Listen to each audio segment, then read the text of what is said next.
But I do think like there really are places that are just underestimated in terms of the talent that you can find there. And like you mentioned earlier that you found people that were participants or things like that. Yeah. But there's something there to tap into. I really truly believe that. I totally agree. And I think there's a lot of wasted talent who have been in call centres for years, and those people make excellent project managers. They make excellent interviewers, excellent moderators.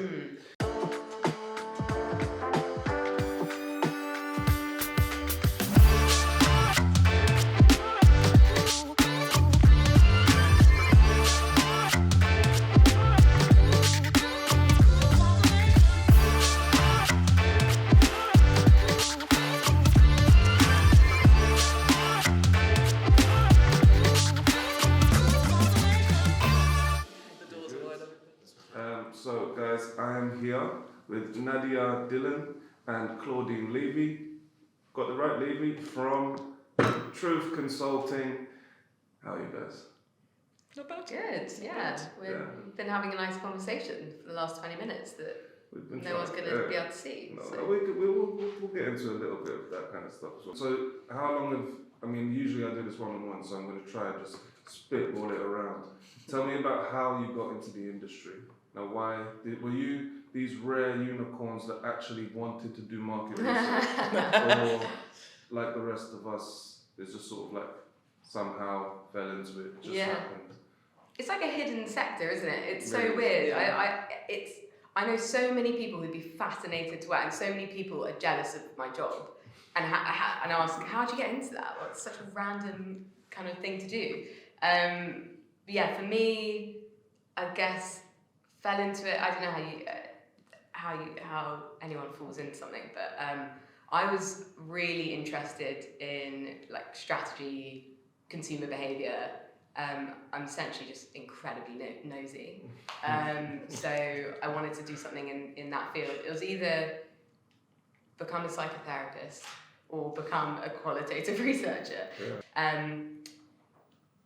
I think just in terms of the ethos of insight and research, I heard everyone who works in this industry is basically a curious, kind, like good egg. And again, that's a huge generalization. I would say that mostly the people that I've met are. Yeah. What about you, Nadia? So I'm not a unicorn. I started off in a completely different industry. I used to work in film. Really? Spent a good 10 years working in film. What side of the camera? Not this side. This is not the side that I was used to. So I went to film school, set out to have a career in film, worked as an assistant director, which is, this morning I was explaining that to one of our new joiners, is just a bossy, shouty, putting people in places and telling them to walk from here to there kind of thing. Yeah. And I realised that my skill set could also be used in other places with less hours per week and indoors. So I ended up working in market research, like on and off between jobs. Yeah. I used to work in a call centre, stuff like that. And then kind of progressed from that to being a project manager. So that's what I do now. So I'm more on the logistics side and less on the analytical side. We do like the field work and like the nitty gritty bits. You got the same route that I took, fell into. What's your route? It was call centre again, but as I was making music back in the days, I was trying to sell my CDs and they weren't selling fast enough to pay the bills and feed the little ones, so I was looking for a part-time job and just I went to Indie Field, which were a field agency around the corner from my house, got on the phones, realised this seems to be easy for me, okay, I can do this, and that's, the rest is history, is how it goes, isn't it? Some people are good on the phones and some people are not. And that is true. The difference. I used to work in PR and I used to have to call journalists and I was so bad at it. Really? I hated it. I just felt really self-conscious about like being in their space, and also it's a different dynamic if you're a PR called like hounding a journalist to feature a kind of smoothie. Talking to you in person, I can't imagine it, but I suppose, that was a while ago as well, maybe you've grown in confidence since then. But yeah, I don't know, I think, because before a long time before I did the fundraising on the street as well. I did that for like 3 years, you know, stopping people in face to face, wearing a bright yellow jacket, and I'm trying to take their money from them that's with the a smile. hardest job. If you can do that, Yeah. then picking up the phone and going, hey, do you want it's not a problem. Yeah. How did you find that? What was it like being a fundraiser? I mean, I was good at it. I was rubbish at it at the beginning. Luckily I had some good team leaders at the beginning that showed me some of the ropes. But then once I got the swing of it, I started to get good at it. It's really good for confidence building. You know, I've got little ones, and I think if that type of job still exists when they're at that age, I'm going to recommend that they do it at least for a year, because it gives you some sort of resilience that I can't really see anywhere else. 100%. Yeah. I think there's a lot to be said about call centres. So like call centres, I think there's a very big misunderstanding in this industry about what call centres are. Yeah. And they are literally our bread and butter. Yeah, Like without these types of places, we wouldn't be able to find the people that we find. And there are excellent people in call centres. I have met some like crazy people from all sorts of different backgrounds, ages, ethnicities, religion, anything, and they are good. Yeah.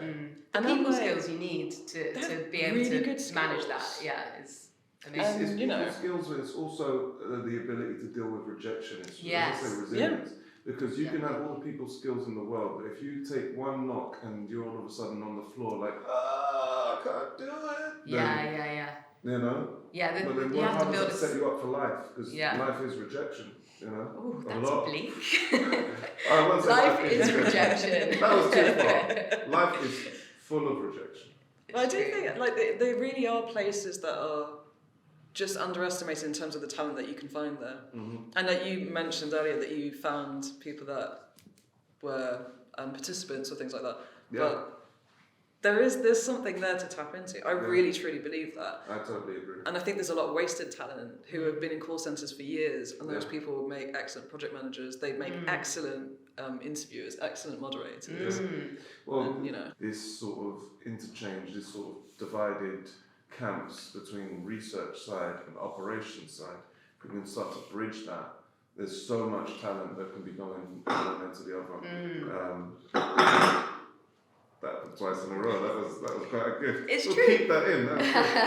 That's so true, because it is a really shared skill set. I always say this about you, that I want you to moderate. no, they've been There's a few It's people a hard trying to no get for now, me. but we're just chipping away at that. Honestly, now after doing these interviews for a little while, I'm thinking about seeing if I can do it myself. I've always looked at it like, how do they do it? It's magic. I think the part that's going to be hard is actually like having the conversation with the finalists, taking all the insights and then making the report and all that. Once you know how to do that. But that just happens. As in, I think that's just experience and time spent doing it. Like the core skills of like having a conversation. Yeah, it's teasing out the info. Well, let's go back to the questions then. So tell me about why, like once you got into the industry, why did you stay? Why did you like it? What's your favourite part about research? I mean, for me, I think we'll probably have a very different answer because we're in two different job roles. For me, I just realised over time that I'm a very organised person when it comes to work. I'm quite obsessive about making sure that things are in a certain way, and I work very well in service roles. So that was kind of a natural thing for me. Yeah. Why specifically this industry? I think, again, it just kind of happened. And I came to Truth and I found a bunch of people that I thought, you know what, this is and it was the first time, like in my career, that I'd been in an office and I thought, this is a good bunch of people. Yeah. So it's like a combo of, like, I could do this job pretty much anywhere in any agency, but Truth was a place where I felt comfortable and I felt I could be myself. That's important. And it was really quite important. authentic in that sense. So It's culture, right? It's what a lot of people are talking about these days. It's what I try to focus on most is culture. If the culture's not right, then it doesn't matter if you're making money or you're doing the project well or whatever. If the culture's bad, then it's not going to last. And like we talk about this all the time, but I definitely truly believe that anyone can make a culture in a company, but everyone has to pull together to do that. Yeah. I think in too many industries, people come in and think, oh, well, this is not the culture I wanted, but you can build that the way you want it to be. Like, you are part of, I mean, That's true. we're talking about smaller you're size right. companies, obviously, but... You're right. It's so there's like culture fit. I can't remember who I was saying this to. I think it's in another interview the other day. But I've seen this retake on culture fit and looking at it, instead of looking at culture fit, look at culture contribution. You know, so when you're hiring someone new, what are they bringing to the team in terms of culture that we don't actually have to make our culture more fresh, more diverse? At the same time, I saw a post from Stephen Bartlett, and he said that if your company doesn't have a strong culture, new people will come in and create the culture. So and it's true. And if that culture that they bring in is not the right culture, then you're screwed. You know. So, yeah. We've been thinking about that internally in terms of recruitment and moving from cultural fit, which is like, what is cultural fit? Yeah. It's just a homogenous sameness, essentially. Yeah. And taking that to values fit, like what kind of person are you? What do you care about? Like what do you want your contribution to be? And we've been really conscious about like wanting to empower individuals to shape the culture, because you can't just say this is our culture. Yeah, this is who we are. Yeah, and welcome now, be like us and you'll be fine. Yeah. And if you're not like us, there's the door. Exactly. Like, It doesn't that's work. literally a lot of It's not companies real, do is that. it? It's No, just it's not. it's an artifice of culture, because culture was a buzzword that, like, you know, corporates felt that they needed to tick. But yeah, I think that's something that's been really powerful post-COVID. It's just an awareness that culture needs to be authentic. Yeah. Although the word authentic is but it's true. It ain't the buzzword, but it's true. What is it? Real, honest. What it is. Like, it needs to be what it is in order to sustain and be relevant and be attractive to people. Yeah, and it's about self-awareness as well. I think, you know, self-awareness is also something that's very underrated in a lot of businesses. Like, if you're aware of yourself, then you can be honest with who you want to be, and then take the steps to be able to become better and different and constantly evolve.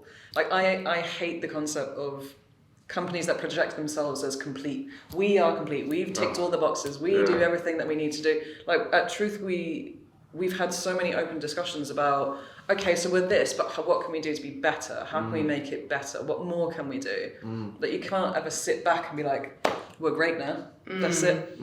We don't need to do anything. Our culture's fantastic. Yeah. And, you know, it's not. No, it's perfect. That's the perfect answer, because it's true. If the minute it's like when they say never stop learning. You know, the minute you grow up and I'm done, I don't need to learn, then you're dying, basically. You're not living. You know? And it's also evolving, because like, you know, a corporation or a company is never static. There's always people coming through the door, people moving on. So it's just a constantly kind of shifting thing, like anything, like being alive.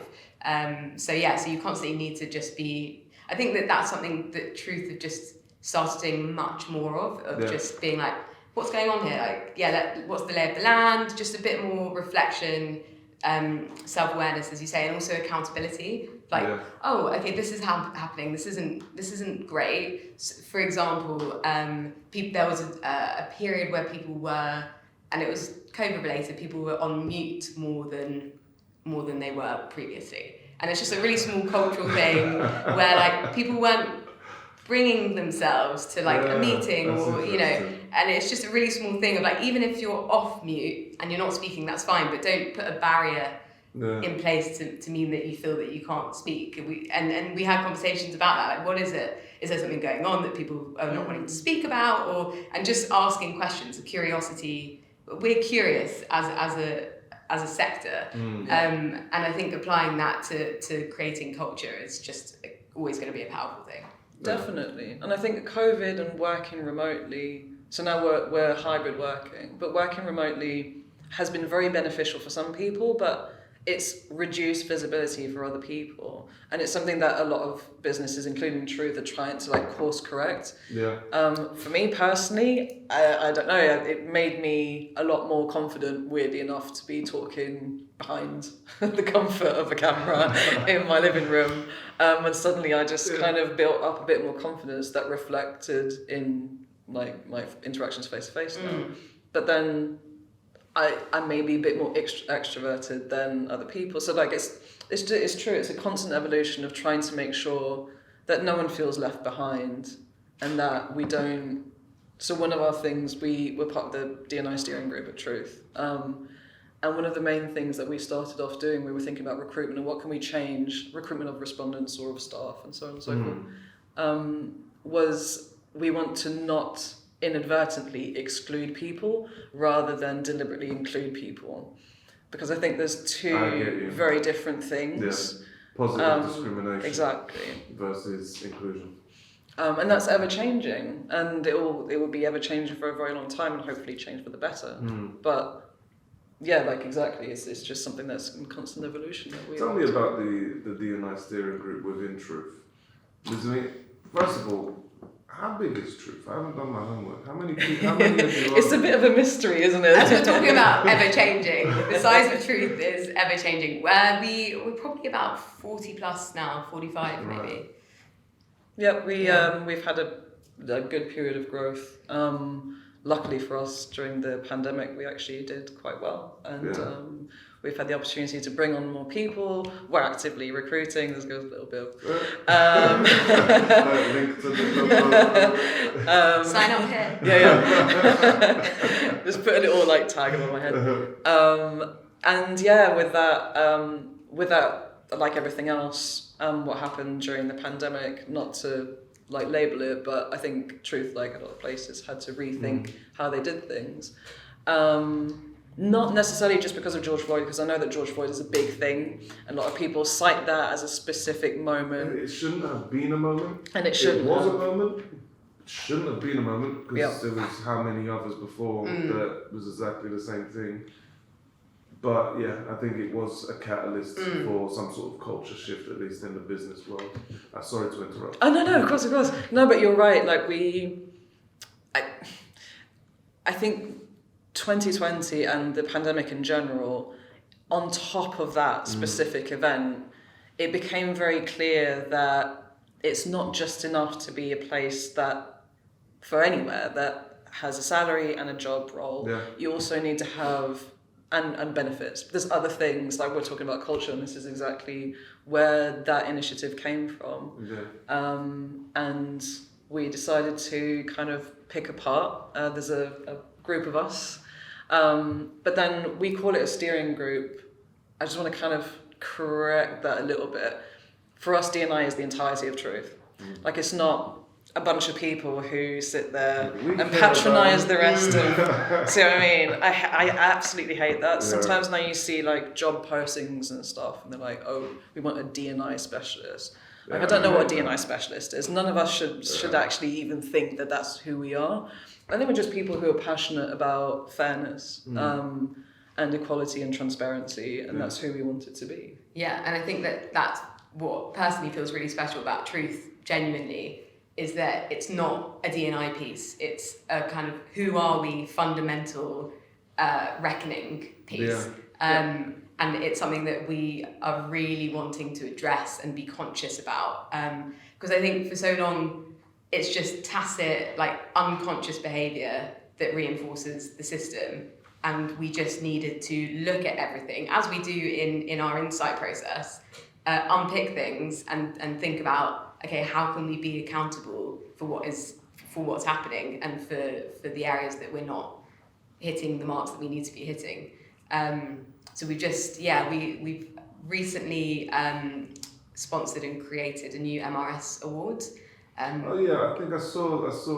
Tell me about it. I think I saw something on LinkedIn. It's the Changemaker Award. So it's I remember that. You said I should. I remember that. Okay. We really, and it's not so much, and it's about Truth, and it's also about the sector more broadly. And we just really wanted to celebrate an individual who is bringing it onto the table in their own business and kind of recognise those efforts to champion inclusion and diversity in the sector. That is so powerful that you guys set that up though.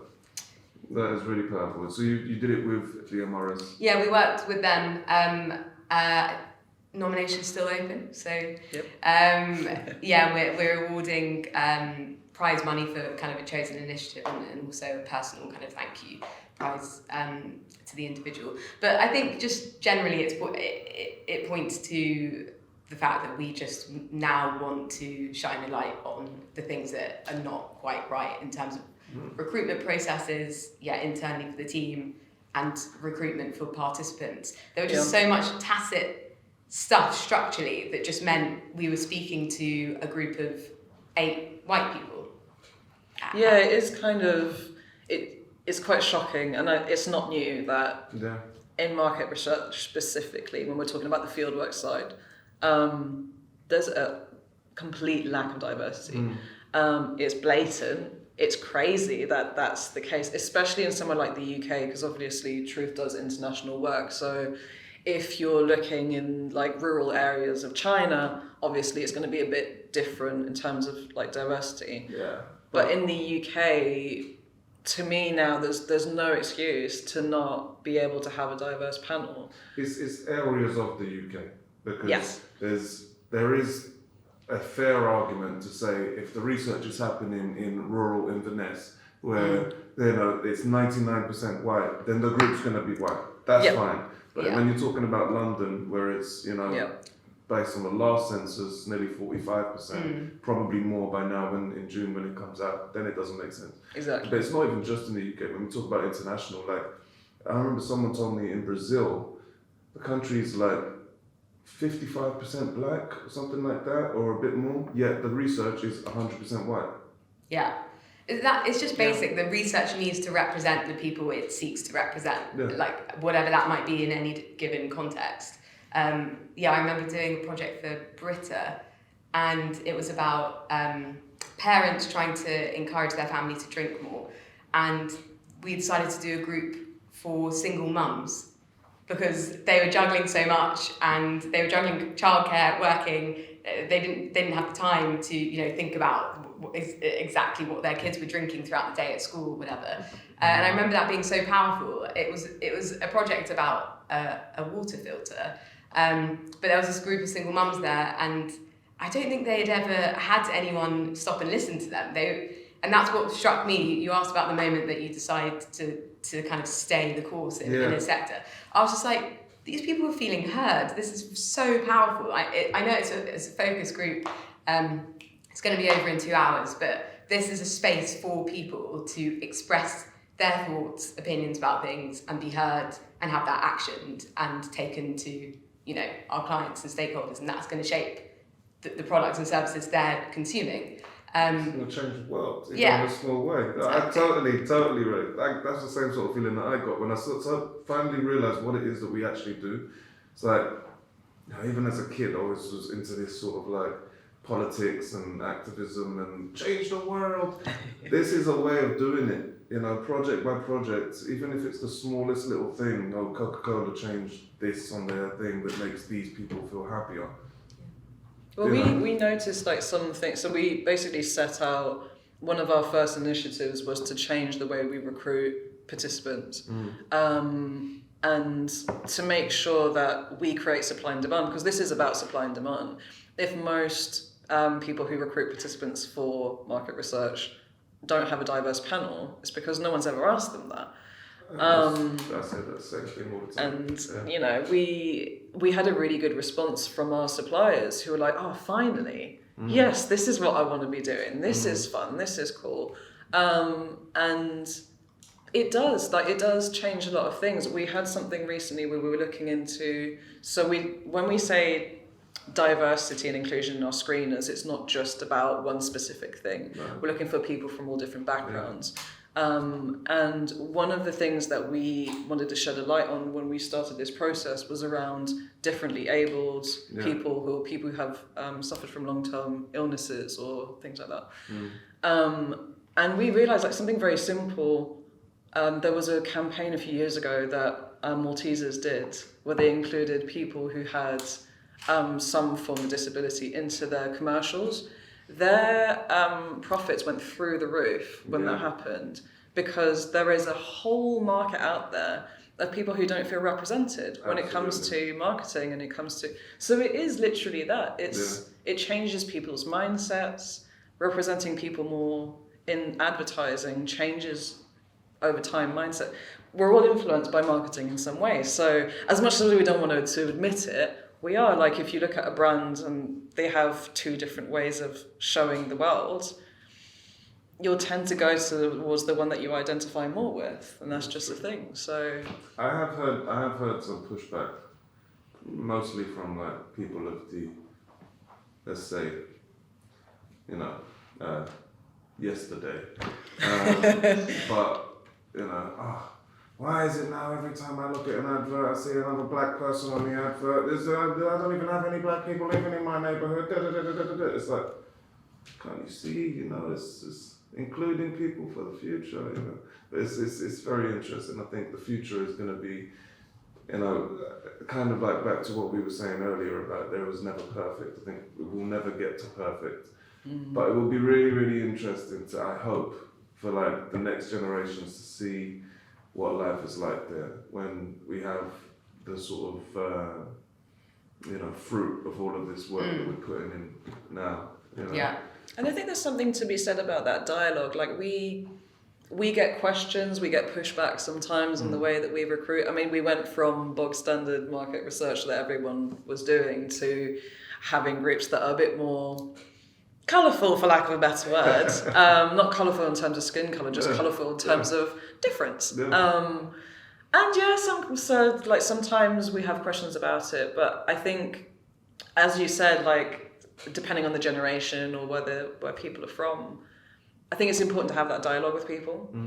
I think we've kind of come to a little bit of a turning point in society where we want to shun those people away. Yeah. Like, oh well, just wait until they die off and then we can get to the better part. But I think it's hard, for people as the world's changing quite fast. I think there's been and will continue to be, for some, a lot of fear. And maybe it's a British thing. I don't think it's only a British thing, but we are very polite we try to be. I think that there's this fear of, what if I say the wrong thing? What if I, I'll just not say anything. Whereas actually what needs to happen is the conversation. Yeah. Okay. It's like what we were talking about with the names. Rather butcher the name 10 times until you get it right, than just say, hey buddy. Yeah. You're right, mate. And have the humility to be like, I don't really know what the answer is. And it goes back to what we were talking about, rejection as well. I think it's basically just on a basic human level, people are scared of getting stuff wrong, upsetting people, being upset. So it just creates like an avoidance. And that means that we've been going around with our eyes closed for a really long time, just because it feels easier or safer. So I think we're kind of trying to be a bit braver about things. And although it feels a bit scary, that's how the positive change can happen. Is that what you would say is like the unique aspect of truth? I mean, that nothing's unique in this world, right? But is that what you would say is the main stamp? Yeah, I think we define ourselves for our clients as pathfinders. So we're not passive in the work we do. We are strategic, as I said, and we make recommendations and we work collaboratively in exactly the same way. Truth is kind of constituted by individuals who are kind of okay with raising something or just like dropping something in and talking about it. And I think we talk about culture or cultural fit. I think that's just something that we're really trying to kind of nurture at the moment. Just everyone feeling as though they can bring themselves to a conversation, name things that feel uncomfortable, name people's names even if they get it wrong. So it's just a process, isn't it? I think there's a lot of openness at Truth. There's a lot of openness for, you know what, if you are a firm believer in something and you want to make that your mission, and you want everyone to know what you want to do, and that's what you want to like build, there's no barriers to that. And like, yeah, I'm not gonna sit here and make the whole big promo of truth. Like, you know, we're not perfect, no business is, but that openness is just so refreshing. It's so refreshing because like we decided that we wanted to take apart our screening criteria for all of our fieldwork, UK and international, pluck it apart, remake it anew. That's just, we decided we wanted to do that, and the company followed us in that effort. And I think there's a lot to be said about that, because that's how you enact change and how you make sure that you keep yourself, you know, you check yourself kind of thing, you know, you keep yourself accountable. So sort of like, is what it says on the tin, is the truth name. What would you guys say is like the biggest challenge that you guys have, not necessarily just with the participants, although feel free to dive into that, but with research in general, and trying to achieve that standard that you want to create in a world where the tools are still a little bit behind, perhaps? Like, what's the biggest challenge that you guys have with research these days? Do you mean in terms of research generally, or I mean, like all aspects of it? So it might be getting the right participants. It might be when you're actually trying to get the information from the participants, having the right researchers around who can do that. Or it might be translating that to the client and trying to get them on board and understand what's going on. Or something else, like literally what's the biggest challenge you guys think you have? For me, I think, I don't know about the biggest, but it's something that I've been thinking about, is transition to an online way of working has had so many benefits. I'm not going to list them. And it means that we can be so agile in our research. We can jump from a debrief to a focus group 20 minutes later. And just speaking personally as an insight professional, there's a level of intensity to that is quite something. So where you know, you might have had a train up to Leeds to run some focus groups, and then a train home, you do some work on the train, catch up on emails. There's now a culture of you're jumping from thing to thing to thing so intensely, across projects, across briefs, across category. It's a lot. It's a lot. It's just mentally a lot, and I think that there's, I don't want to say a risk of burnout for the sector, but I think we need to moderate it. We need to just look at it and think about what it means, and how we can kind of temper that intensity to make it sustainable. Because I think in so many cases, virtual fieldwork just works incredibly. It increases access for many people. It's cheaper for clients. It's easier to pull off. It's easier, and it's quicker as well. It's so much more efficient. But yeah, with those benefits, there are just some watch outs, I think. I know what you mean though, and it's interesting you talk about burnout, because I was talking with James Pickles earlier. Was it this month? Can't remember. But he mentioned a similar thing where, you know, what he would recommend is block yourself out recovery time between these things. Don't just think, there's space, fill it back to back. And I've done it so many times where I just try and line up meeting. It's like, oh, I haven't left myself time to go for a piss. Oh, I haven't, like, this one ran over. Now I'm all under. Oh no, and it's just stress that you don't need. And that is something that wasn't there when it was face to face, because if it was a meeting, sure, then you go and grab your coffee afterwards and you walk and so it's very interesting. What about you, Nadia? What would you say? Nadia, not Nadia. That's right. What's the big challenge? I think for me it's more around the fact that in terms of like recruitment in general, even though it's not actually part of what I do at Truth, it's just like me assessing the situation in this specific industry. I feel that there's really a lack of diversity of candidates in general. And I was talking with one of my colleagues about this morning, and we were laughing about the fact that every time, even if you went to 10 agencies in the UK, you're always going to meet someone that you knew, or who knows someone that you knew, or who knew who someone's husband that you knew from them, and then they met at that agency, and which is funny as an anecdote, but also it means that there's not enough fresh blood coming into an industry. Yeah. And that also means that there's a massive lack of diversity. Like, I'm not going to sugarcoat that, we know it. And that's just across the board and across loads of companies in this sector. So we were talking recently with the MRS apprenticeship scheme and had a really, really great conversation about it. I do highly recommend for people to go and check that out. I was It is there a at the launch. brilliant... Were you there? No, sadly. It's really, really amazing. It's a great initiative. I mean, it's something that's been needed to happen for a long time. I know they've been working on it since, was it like 5 years in the making or something like that. But yeah, I mean, when we launched Core, we were saying, where's the apprenticeship scheme? They were saying, we're working on it. Now it's finally here. It's just giving that extra route in, because for so long it's been, you can understand why this Oxbridge culture has become about, when the entry level researcher job is you need a 2-1, you needed this, you needed that. So this is definitely a step in the right direction. Sorry. Oh no, of course, no. That's but that's exactly what I mean. I think like things like that are so needed, so important. And as Claudine was mentioning about like the ways that we're thinking about cultural fit and changing that whole concept.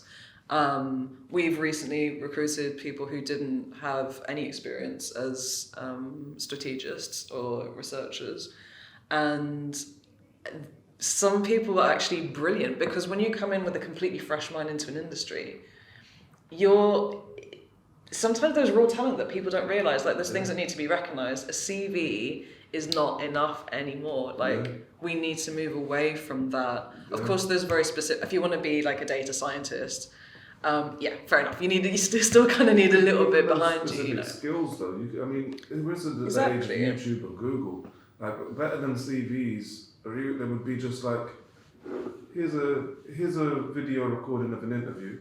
Put together some sort of like analysis on that. What do you think about that? Let them actually show you the way that their mind works. It's going to be way better than, you did this intro. Okay, you got the job. Like, exactly. And also there's an implicit bias to the interview process where if you're kind of just measuring cultural fit or chemistry fit, you're skewing towards people who are kind of maybe a bit extroverted or a bit skilled at kind of an interview setting or a conversation and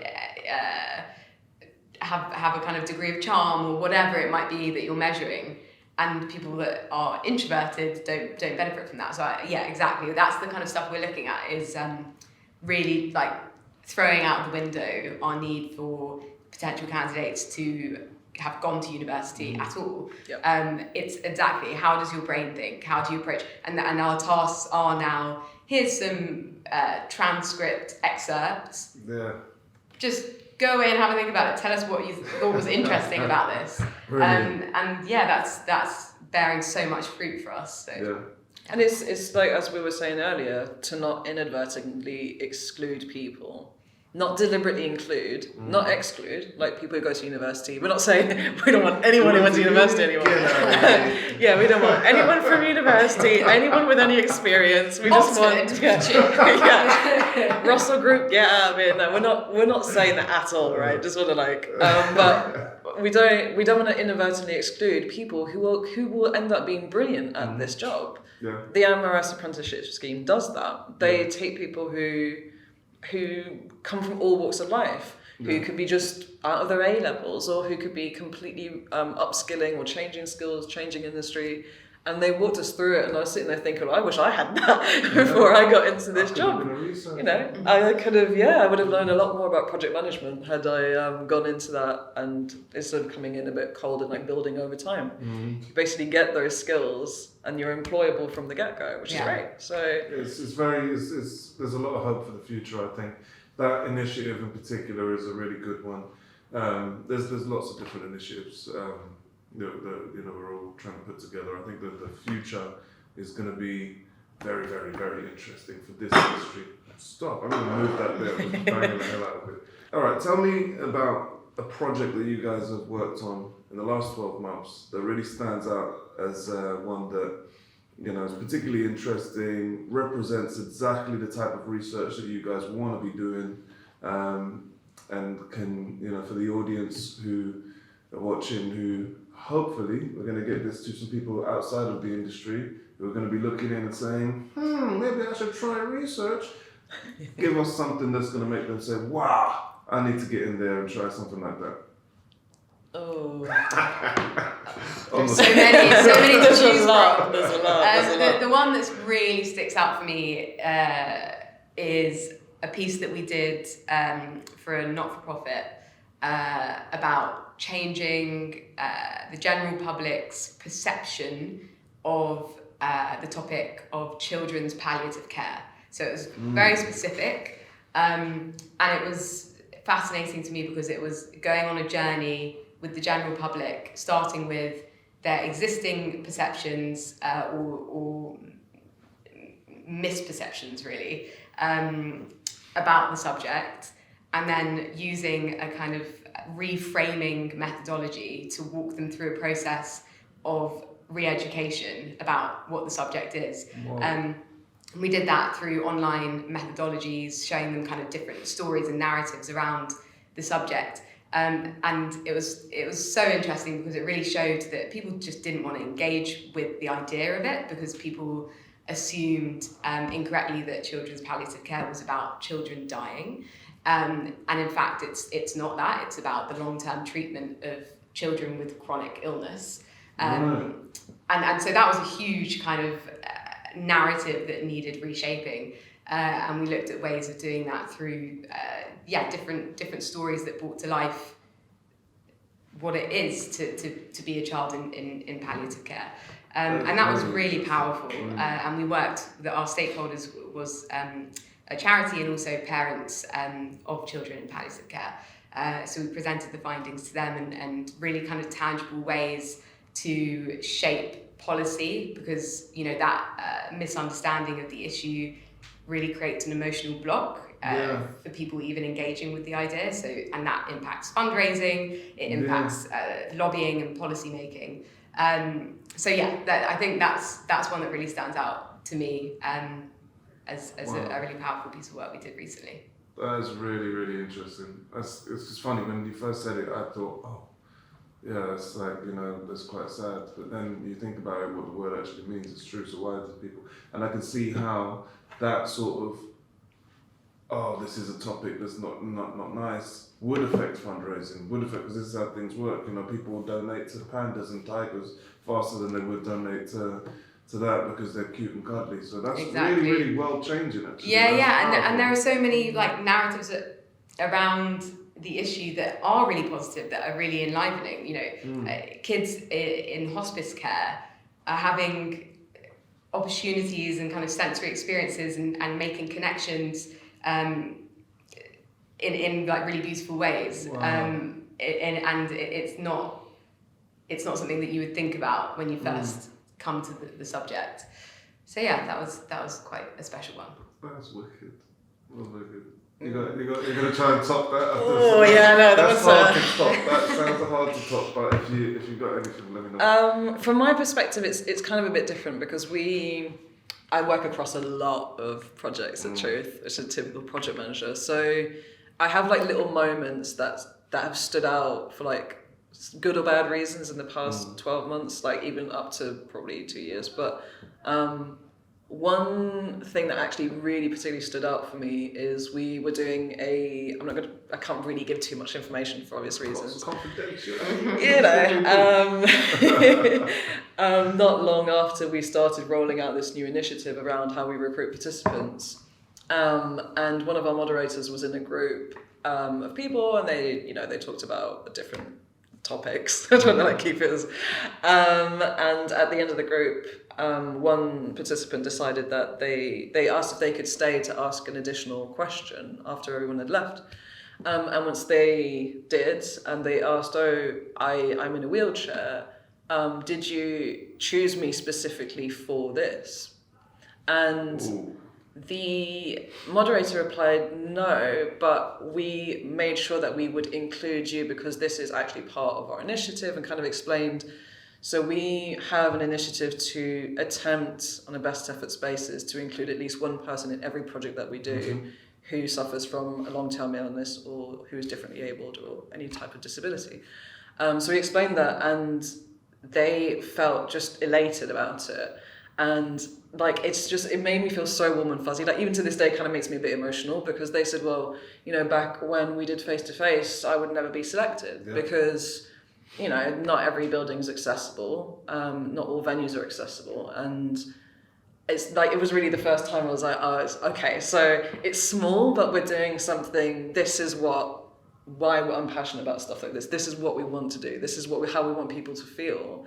And yeah, it doesn't change the world, but that's one person who got to take part in research. Like you mentioned, we were chatting about this off camera earlier, that someone didn't give their name because or their ethnicity because they thought maybe they wouldn't be able to take part in research. And like, that drives me insane. I find that absolutely crazy and horrible. So little bits, like you sprinkle little bits, and over time you kind of hope that that's a conversation that people will never even have to think about at some point. But you know, so that's my I love that. thing. I love that. It's a good feeling when you know that you're doing, even if it's a small thing, but it's a small thing that's moving the whole industry towards a better place, and you feel really good about the work that you're doing. Yeah, definitely. And it's just more, I mean, also we've had some fantastic feedback from our clients. We kind of changed like the family structure, so there's a very typical thing in market research around social grading and around, you know, pre-nesters, nesters, empty nesters, and so on and so forth. And we changed the wording of that to kind of focus a bit more on income or on, you know, the family composition, because the nuclear family is not necessarily adapted to all projects. Some projects need things like that, but most projects don't. And our clients just had a really, really happy reaction about it, saying, oh, this is great, this is really different. So, oh, you can live with your partner, but they don't have to be a man or a woman or whatever. That, like, it doesn't, that typical family of what we thought would be like 40 years ago is not always the same. So it's quite, it's not about like our happiness or pride. It's like thinking, okay, so as you said, little changes, trying to like not lead by example, but supply and demand. So the more people do this, the more it entices other people to do it. It's true, because when that client then, hopefully they always come to truth, but if they go to another agency and they're used to this sort of standard, then they're going to say to that agency. Yeah, exactly, and then it's a ripple effect and everyone benefits. Exactly, And we've had clients who've like taken their own initiatives and said, we want this in our project. And when that happens, it's really nice. Like, yes, we want to do that too. And it's kind of like a collaborative thing. And I think it's just needed. It goes back to naming, doesn't it? It's just like, as soon as something's named and just not under the table or under the surface, then it can be in the conversation. And it's about dialogue as well. We sometimes have a bit of pushback, and we sit down and we talk to our clients and we say, this is why we're doing it. Not everything is and not doable, everything is doable. Sometimes it's a great idea. I would love to find these people, but I can't. So what can we do? All right, if we strip this off, we can get close to what it is we're trying to do, and then we can work so that in the future, hopefully we'll be able to do that harder thing. You know, it's a process. But if everyone's working collaboratively, then yeah.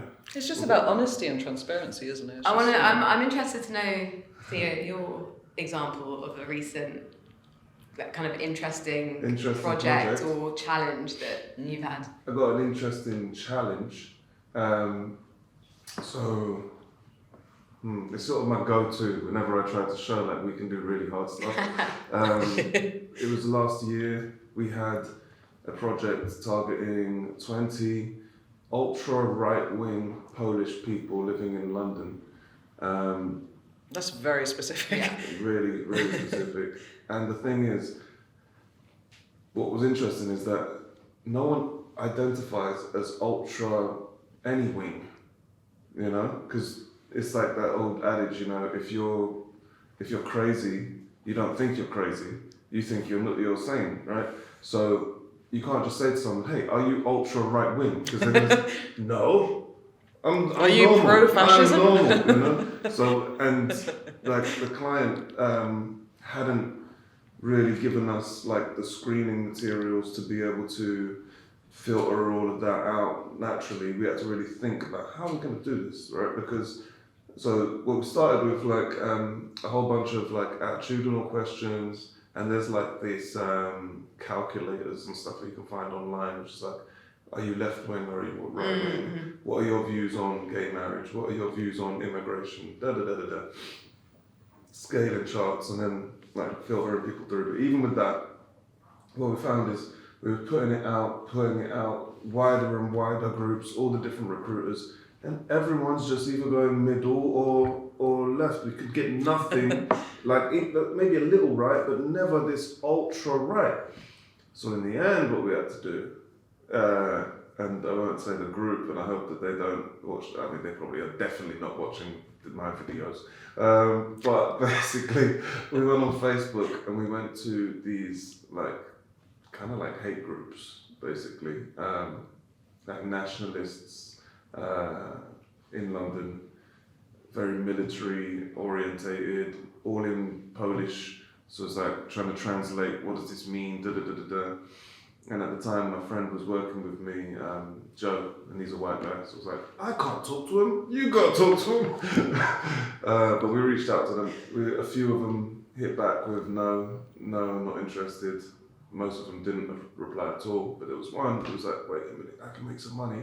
And it felt a bit wrong, like putting money into the pocket of this person who hates everyone, and I don't know what they're going to do with it, but we had to make the project happen.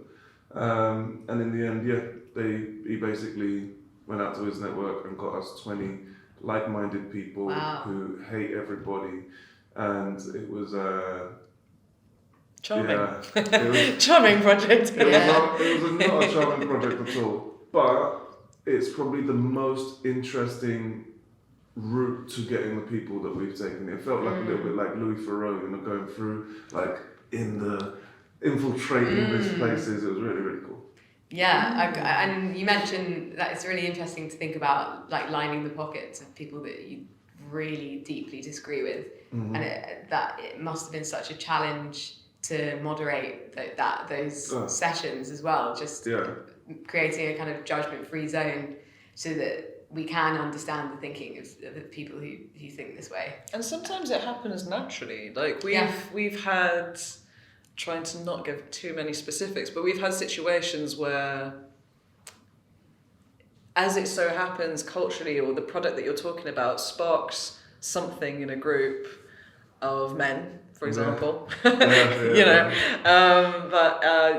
and that there's this kind of herd mentality that can happen in focus groups where someone says something and then someone else thinks, oh, well, now is a great, like this, I'm comfortable enough to say what I want to say, and then it kind of veers, and then you like see moderators clawing it back. No, let's get away from, you know, the homophobic slurs that are starting to come out. Like it does happen, does happen, and you know, because we work with people, and that's something else that I had a conversation about this morning, interestingly enough, but we tend to forget when we're really in the nitty-gritty of doing this type of work that we work with people. The people who we interview are people, and people are unpredictable. Like, you know, sometimes what people say, you can kind of have an idea, you can screen them, you can get to that point, but that's what makes this industry so fascinating, because people, you know, are going to speak their mind. And I was going to go down the Twitter because I saw someone post it's like, and I thought to myself,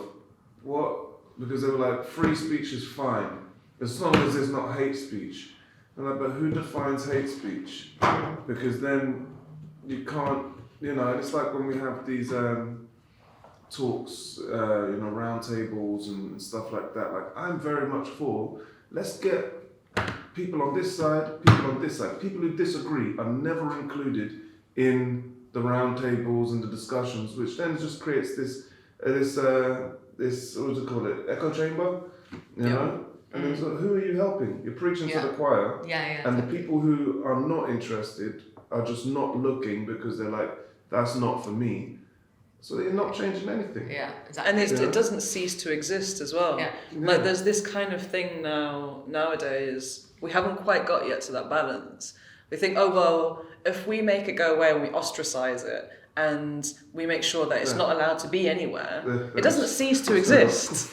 You know, like object permanence. Like we're not, we're not animals or babies. Like if something's out of your field of vision, it doesn't mean that it's gone. If we can't see it. That's okay. kind of what's happening a bit more nowadays, and that's how actually extremism and all that breeds. Because it they goes got below nowhere else to go. No one's listening until it's just a small group of like-minded people who hate everyone else because they've been ostracized out. That's a really good, really good way of dealing with the problem, and it doesn't make any sense. So yeah, although I can go back to the point within a focus group setting, I can imagine how. Like someone says something that's misogynistic or homophobic or whatever, and half the table are laughing. That's terrible.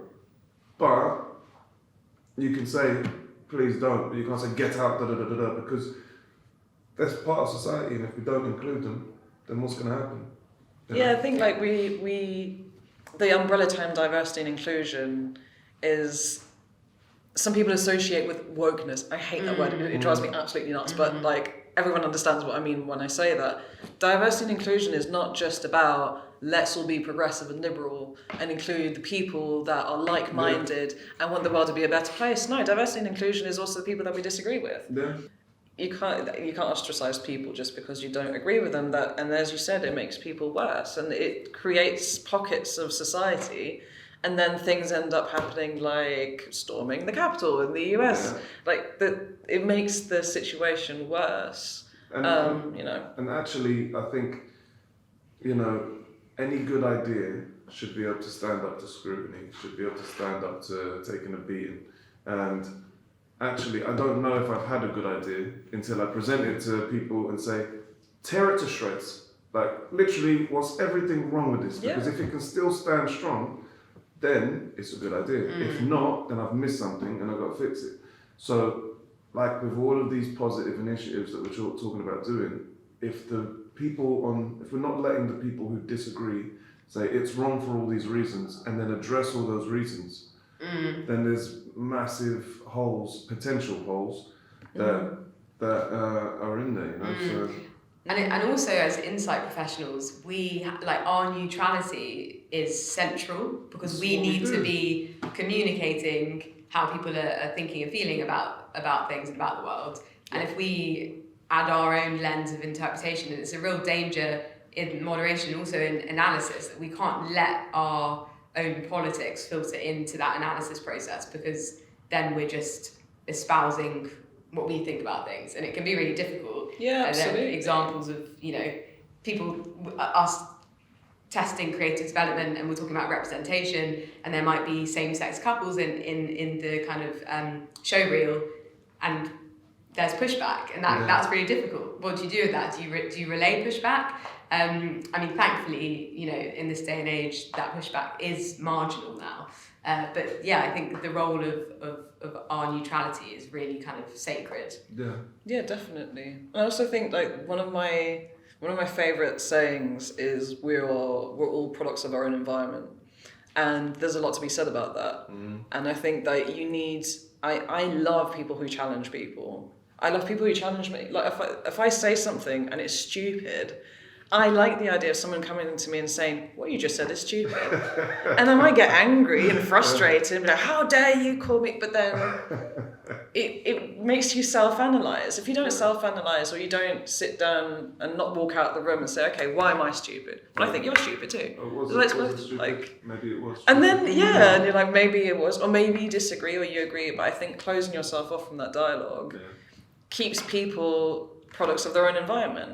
Not everyone has the same exposure to all sorts of people of walks of life and all sorts of situations. Not everyone has, met a black person before. That's just a reality. And it's not I don't think anyone should sit back and be like, oh, that's really ridiculous. No, it's just that maybe people have grown up in different areas and they've come from different parts of the world or families or whatever. I think there's something to be said about just sitting down and like acknowledging that, you know, we're all different, we have all different types of And lives, accepting and, it. you know. I mean, there is like a fine line to cross, because the other side of it is, oh, well, people watching or people who see that, like if we go back to the Twitter thing, oh, if everyone's allowed to say this, and what about all the people who are going to read that and be affected and actually causing them harm? And that is true. Yep. You know? So there's like this sort of sacred balance, I guess, is really difficult. I think it's about laws, isn't it? Like, for example, you know, if you get into a fight, although I don't promote that, if you get into a fight because you were drunk one night and you came out of a bar in central London, will you go to jail? Probably not, but you might get yourself into trouble. But there's like a whole spectrum between that and murdering someone. Like there's a limit as to how violent and how far things can be taken. And as like there is a saying that said that words can hurt as bad as, you know, taking a punch, and that's true. And I think we need to not exclude, but also be aware of, you know, how people can get hurt, the things that can lead to actually physical violence and so on and so forth. So you know, there needs to be like barriers at some point. I like what you're talking about as well, like giving things some sort of perspective and measurement. And not just use this word, cancelled. There's a big culture going on at the minute, which I think is a little bit too far. It's very black and white, isn't it? Yeah. Which just pushes people to polarised points. Definitely. Yeah. This has been so insightful. I feel like I've learned stuff just talking with you guys. Thank you. Was there any last things you want to say? Because I don't want this video to become another epic movie like. No, I think we've been covered all random avenues. Just quickly again, which job roles are you hiring? Oh yeah, we haven't.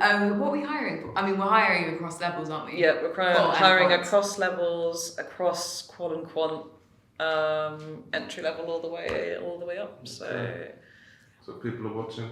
Subscribe. It's been a pleasure, guys. Thank you so much. Thanks so much. Thanks for having us. Yeah. You're having me. Oh yeah. Well, stop saying it. I say it every time. Thanks for coming. Thanks for coming. We'll never know which office this was.